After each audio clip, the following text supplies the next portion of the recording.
For the next video, it's a bit of, I give you a warning here. So I think in order to understand how the beating of Rodney King is framed by the defense in the trial of the 4 officers, it's important to understand what evidence they're leaning on. So I'm going to show the beating of Rodney King.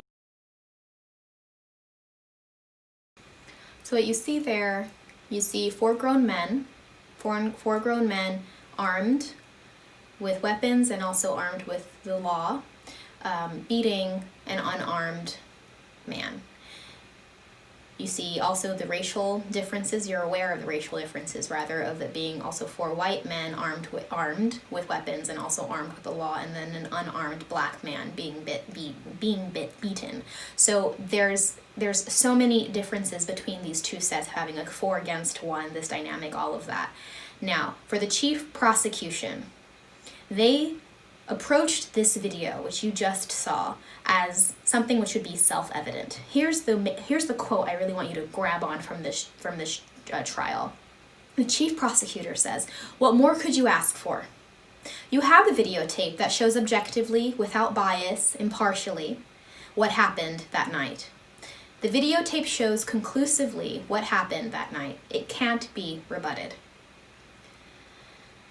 Well, as anthropologists, we know that there is no such thing as an objective piece of anything, most especially including video, because we have a frame, we have different people interpreting that frame, we have different people looking at it with different trainings, different socializations, different histories, looking at that frame, at those frames of that video, and therefore saying something like, we have a videotape that shows objectively, without bias, impartially what happened that night, well, nothing is self-evident.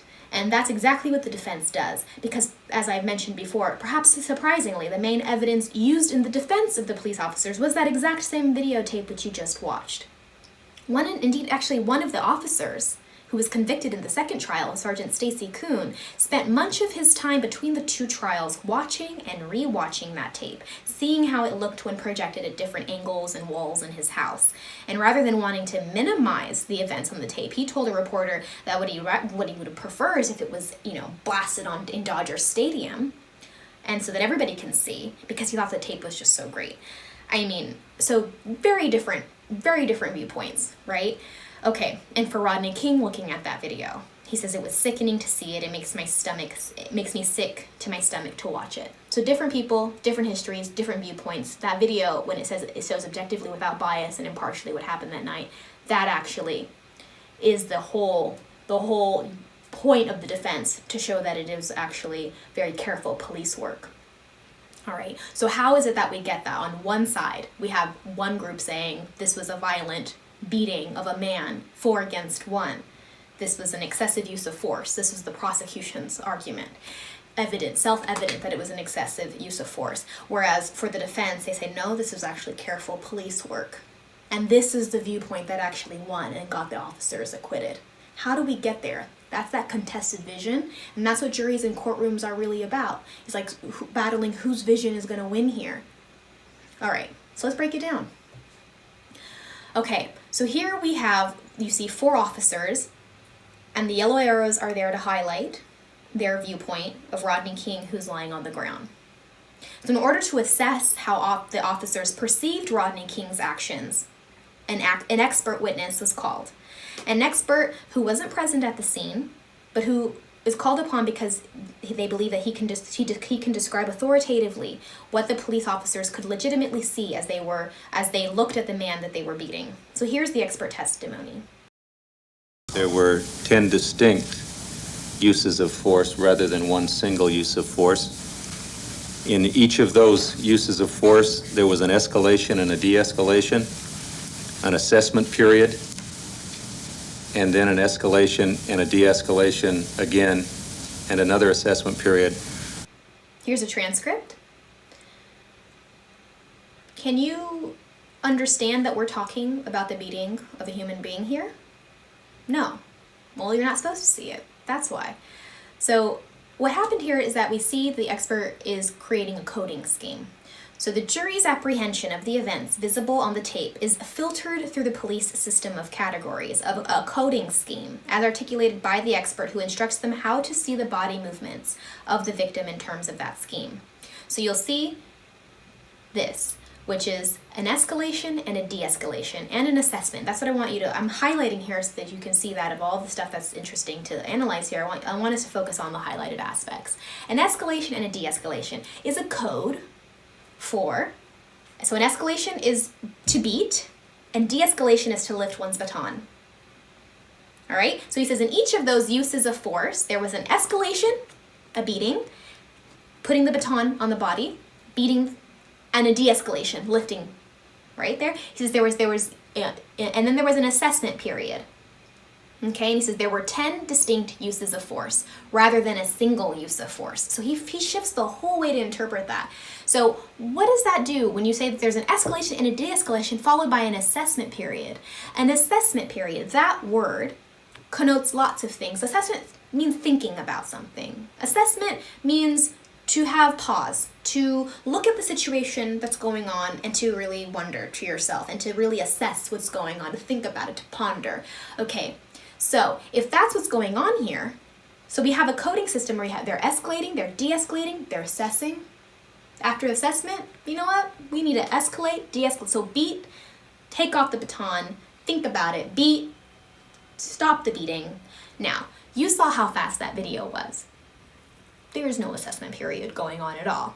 It's simply the act of lifting one's baton. And now, with the expert recoding all of those behaviors, it looks like careful police work because they're thinking about things.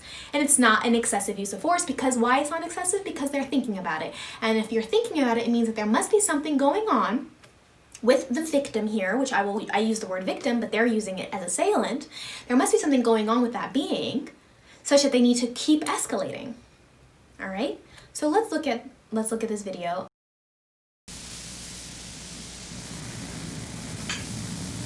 40501, we see a blow being delivered, is that correct? That's correct. The force has been again escalated to the level it had been previously, and the de-escalation has ceased. Okay.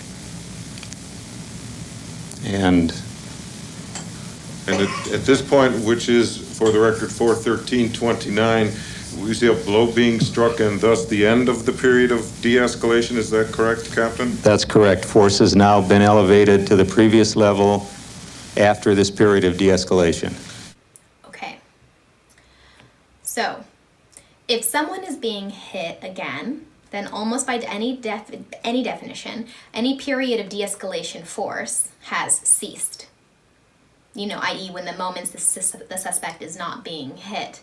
So it's much more than tautology is involved here. By deploying this escalation, de-escalation framework, the experts provided that coding scheme as mentioned before, and that transforms the actions of Rodney King's body, of the police, into displays of careful, systematic police craft work.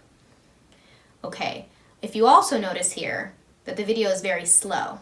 It's very slow. It's been slowed down to show and highlight, emphasize that there are assessment periods because they stop it when the baton leaves, describes the assessment, and start the video again. So it's been slowed down to kind of to elongate that video when, of course, I showed it to you in its real-time time and you saw how fast this video was going on and then those beatings was happening. So they've done a lot to kind of curate how that video is supposed to be interpreted. And also you have the time codes listed there between each pause to show or to imply that there's been these long stretches of time between each frame. But this isn't going on, but they're manipulating the video because why? They're lawyers trying to get their people off. That's the job of a good defense, isn't it? So they're doing their job very well. The prosecution thought it was a self-evident video, and that's not what a good lawyer is supposed to do, right? So they're playing that game within the law, and the defense, of course, at the end, as we know, wins out. All right, but do you notice something else that's happening in this video? With the way that with the language. Of course, this is the linguistic anthropology course, so I'm going to point it out for you. All right, what you see here in the linguistic construction itself is the use of passive voice. You have the has been, the de-escalation has ceased, we see a blow being delivered, By whom? Do you see the police officers here at any point in this transcript? Well, no, because you're not supposed to. You're not supposed to see them at all. They're supposed to be erased. Go to the background. You're not supposed to see who's doing any of these activities. They've also coded it as escalation and de-escalation, and a blow being delivered by whom? I mean, you can't know. At some point you stop noticing that there are police officers at all. All right. Well, let's get into that. So voice. You hear it all the time when you were writing your papers. Oh, use active voice, don't use passive voice. So all of that really is, voice itself is a grammatical feature that pertains to who or what serves as a subject in a clause. Active voice, you have the subject, the agent of an action. Passive voice, the subject is the receiver of that action.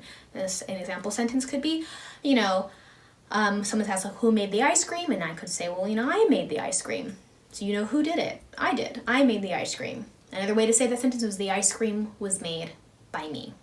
The ice cream was made by me. Your English grammar teacher would say, well, use active voice, and say, okay, I made the ice cream. Boom, period. There we go. Another sentence to have that there would be, the soldiers tortured the prisoners. Subject, the soldiers. Verb, tortured. Object, the prisoners. Who's the agent of doing the torturing? The soldiers are. If you were to put that in passive voice, you can have, the prisoners were tortured by the soldiers. The prisoners were tortured by the soldiers. The agent of the action is at the bottom. The thing here is that in a grammatical English sentence, you can leave off the soldiers in that second construction in the passive voice. You could say the prisoners were tortured. Boom, grammatical. But you don't know by whom. The agent is left unspecified. Other sentences that you can see this hat, if you're a journalist and you're writing and you don't really want to point out who's doing what, this can be very strategic, right? You can say Hanoi was bombed. The price of fuel has been raised. The thief was arrested. Coronavirus was mishandled. By whom, right? You can conveniently elide, erase the agent. It's called agent deletion. So that is a very strategic move if you don't want to hold culpability or responsibility. If you're somebody who's stolen the cookies from the cookie jar, right? And someone's like, your mom comes in and is like, well, I baked these cookies. Like, who did they? And you're like, the cookies were eaten. Okay, but like, who ate the cookies? The cookies were eaten. They were eaten. And it's like, she knows it was you. You don't want to say it was you. So you just elide yourself and you just state the situation of the cookies were eaten. But it completely erases the subject here of that sentence. Okay, so passive voice is used strategically in order to put into the background the agent of whatever action is there. You'll never know who did what. So now listen again to that same video and listen to the use of passive voice here to put the soldiers in the background, in fact, erase them fully from the scene at all.